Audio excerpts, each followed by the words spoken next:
रही थी।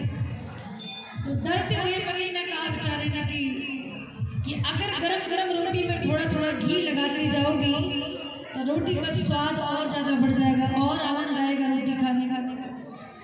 और पत्नी भोजन बना रही थी, बेलन से जो रोटी बेलते हैं, घी तो नहीं लगाया, वही बेलन फेंक के मारा जोर से, और जो बेलन मारा पति देवता के माथे पर बड़ा मारा।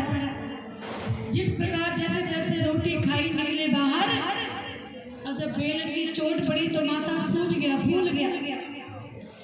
बाहर निकले तो कोई मिल गया, अरे भाई साहब आपके माथे पर चोट लगी है, हमें लगता है कि फूल गया, सूजन आ गई है। बोला अरे हाँ क्या बताऊं, सीढ़ी चढ़ रहे थे, पैर फिसल गया, गिर गए तो सिर दीवार से टकरा गया, इसलिए चोट लग गई। तो कुछ पति मार भी खा लेते बेचारे, पर क्या कुछ और निकलते हैं। तो कहा कि दीवार से सिर टकरा गया तो चोट लगने से मेरा सिर फूल गया है। तो जो मिला, जो पूछ रहा था हाल चाल, उसने कहा भाई साहब आपको जब चोट लगी थी तो थोड़ा सा घी लगा लेते, ठीक हो जाती। जिस समय आपको चोट लगी थी तो थोड़ा सा घी लगा लेते, आपकी चोट ठीक हो जाती।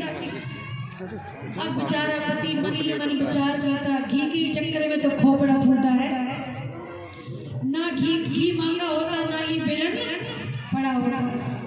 तो कभी कभी बेचारे पति मार भी खा लेते, पर बार बार धन के निकलना पड़ता है वहां से।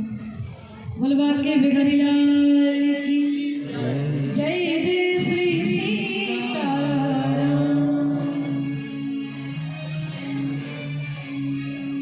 तो माता सती ने पूछा क्या त्याग किया, क्या संकल्प किया। तो भोले बाबा ने झूठ बोला नहीं और सत्य को प्रकट नहीं किया, क्योंकि सत्य बोलने से सामने वाले को कष्ट होगा। इसलिए मौन होकर राम नाम लेकर के मौन होकर के बैठ गए।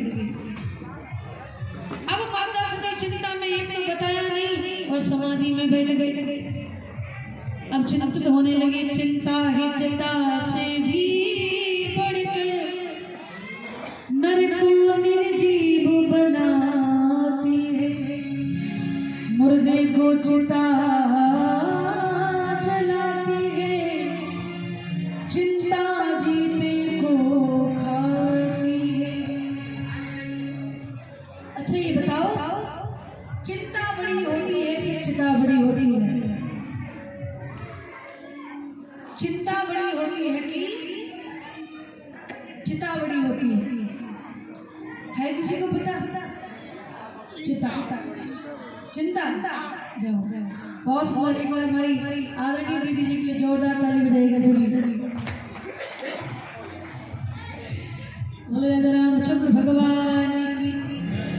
देखिए शब्द वही है, चिंता और चिता। बस चिंता में एक बिंदी लग गई तो सबसे बड़ी कौन है? बोले चिंता। बोले चिता छोटी है, चिंता बड़ी है। बोले क्यों? बोले चिता तो 2-5-10 मिनट में जला करके भस्म कर देती, राख कर देती है, पर चिंता जीवन भर व्यक्ति को जलाती है। इसलिए चिंता है चिता से भी बड़ी।